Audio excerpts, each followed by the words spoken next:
साथी उत्तर प्रदेश की विधानसभा में हैं और आजमगढ़ की जनता का आशीर्वाद लेके हम दोनों ही साथी सदर से मुझे और लालगंज से आदरणीय दरोगा सरोज जी को आजमगढ़ की जनता जरूर दिल्ली तक पहुंचाएगी। इस मौके पर मैं सबसे पहले राष्ट्रीय अध्यक्ष जी को धन्यवाद देता हूं। उन्होंने मौका दिया हमको, आदरणीय दरोगा भाई को यहाँ से चुनाव लड़ने का, जनता की सेवा में आने का। साथ ही साथ मैं इस मौके पर अपने सभी सम्मानित पार्टी के नेताओं का, विधायकों का, संगठन के अध्यक्ष जी का, जमाली साहब का, सभी सम्मानित जितने भी हमारे आजमगढ़ के राजनीतिक साथी हैं, उन सभी का धन्यवाद देता हूं कि उन्होंने इच्छा जाहिर की और राष्ट्रीय अध्यक्ष जी से ये फैसला करवाया कि मुझे आजमगढ़ में आने का मौका दिया। रवि जीतेलाल यादव ने नॉमिनेशन किया है। रुक जाइए। संदीप थोड़ा सा पीछे करो, आईडी मुंह में जा रही है संदीप। अभी उस पर भी बात करेंगे। सबसे पहले मैं इस मौके पर आजमगढ़ के जनमानस को विश्वास और भरोसा दिलाता हूं कि जिस उम्मीद और विश्वास के साथ हमारे राष्ट्रीय अध्यक्ष जी ने मुझे यहाँ भेजा है, आजमगढ़ के हमारे राजनीतिक साथियों ने मुझे यहाँ मांगा है, मैं आजमगढ़ के जनमानस की तरक्की, विकास, खुशहाली, उनके मान सम्मान और स्वाभिमान और आजमगढ़ का जो राजनीतिक तेवर देश की राजनीति में रहा है, उस तेवर को हमेशा कायम रखने का हर संभव प्रयास करना पड़ेगा। अभी रुक जाइए, इनके बयानों की क्या चिंता करनी है। बयान ही बयान दे रहे हैं, बयानों के अलावा इन पर कुछ बचा नहीं।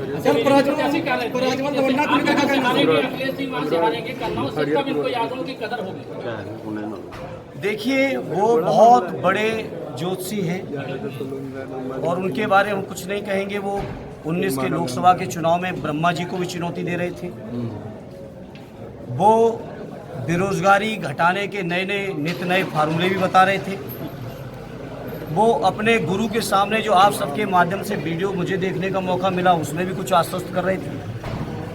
और वो जो गुरु के सामने सच कह रहे थे या निर्वाचन अधिकारी के सामने सच कह रहे थे, आज वो मौका है। उनका एफिडेविट आप लोग जरूर चेक कर लेना, मैंने तो अभी नहीं किया है।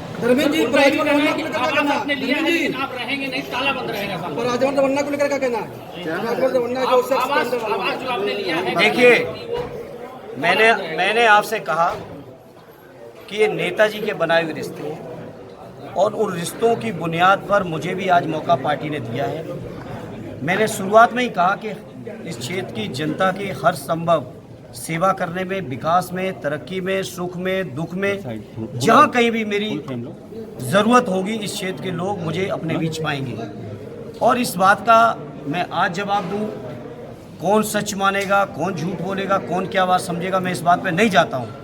मैं अपने काम से ये चीज़ों का एहसास कराऊंगा और आप सब में से अगर किसी के संपर्क बदायूं के लोगों के साथ हो तो वहाँ पे आप संपर्क करिएगा, पूछिएगा, जानकारी लीजिएगा मेरे बारे में।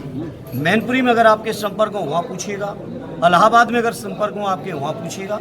इसलिए हम लोगों को नेताजी ने जनता के प्रति सेवा भाव, जनता के प्रति अपनापन, जनता के प्रति जज्बात के साथ राजनीति करना सिखाया है और उसी रास्ते पर हम लोग चल रहे हैं। मुकाबला किससे मान रहे हैं? मुकाबला इस बार जनता किसी से नहीं होने देगी। जनता एक तरफा इस बार दे रही है और आजमगढ़ तो समाजवादियों का पहले से गढ़ रहा है। जहां समाजवादी पार्टी गठन के बाद अब तक लोकसभा चुनाव नहीं भी जीत पाई पश्चिम की कुछ सीटों पर, वो सीटें भी इस बार समाजवादी पार्टी ऐतिहासिक जीत के आ रही है।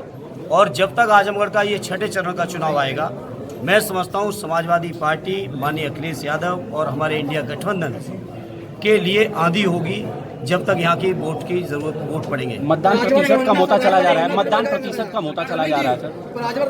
अब आपको ये भी देखना है कि मतदान प्रतिशत स्वाभाविक है कम हो रहा है, और कम इसलिए हो रहा है, झूठ का गुब्बारा कब तक फुलाओगे?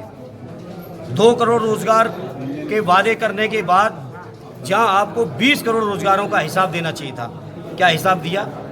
महंगाई कम करने का दावा करने वालों को क्या हिसाब नहीं देना चाहिए था? क्या किया? स्विस बैंक के पैसे के बारे में मेरे मीडिया के साथियों, आज बीजेपी के लोगों से आप पूछते ही नहीं हो। किसानों की आमदनी के दूने के बारे में आप सवाल करो और उसका जवाब लो बीजेपी को। तो जब आप देखोगे कि जनता को लगातार झूठ बोला है, तो स्वाभाविक है लोग निराश हैं और ये निराशा बीजेपी का सफाया करेगी। सर वैक्सीन को लेकर अफवाहें आ रही हैं और अब वैक्सीन अब अफवाहें नहीं है, ये शब्द आप वापस लीजिए। अब अफवाहें नहीं है। वैक्सीन कंपनी के ने माननीय न्यायालय में जो बात कही है उसको अफवाह नहीं कह सकते। और इस बात को हमारे राष्ट्रीय अध्यक्ष जी ने तो उस समय भी कहा था, तब देश के अधिकांश लोग उनके ऊपर हमला कर रहे थे।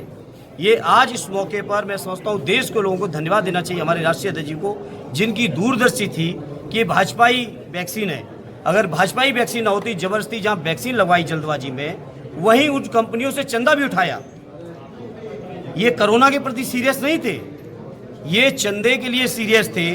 तभी देश के ऊपर पूरे कंपल्सन करके ऐसी वैक्सीन लगवाई जिससे आज हमारे नौजवान 18, 20, 22 साल तक के नौजवानों को हार्ट अटैक हो रहा है। और इसके लिए पूरी तरह से कोई जिम्मेदार है तो भारतीय जनता पार्टी की सरकार है। धर्मेंद्र जी, सरकार को माफी मांग एक बहुत बड़ा मामला जो माफी मांगनी चाहिए का है। देखिए, इसके बारे में ज़्यादा कुछ नहीं कहना चाहता। ये बीजेपी के लोग जो स्वच्छता की बात करते हैं उनसे बात करिए जाके। पुलिस भर्ती को लेकर क्या कहना है? पुलिस भर्ती से हमारे नौजवान निराश हैं, हताश हैं। 60 लाख नौजवान जिस परीक्षा में बैठे हों वो परीक्षा का पेपर लीक करके निरस्त कर दी जाती हो। आप कल्पना कीजिए उन 60 लाख नौजवानों की स्थिति आज क्या होगी, उनके परिजनों के बीच कितनी निराशा होगी। और वो 60 लाख नौजवान और उनके परिवार मिलके बीजेपी को जवाब देंगे इस चुनाव के माध्यम से। Thank you sir.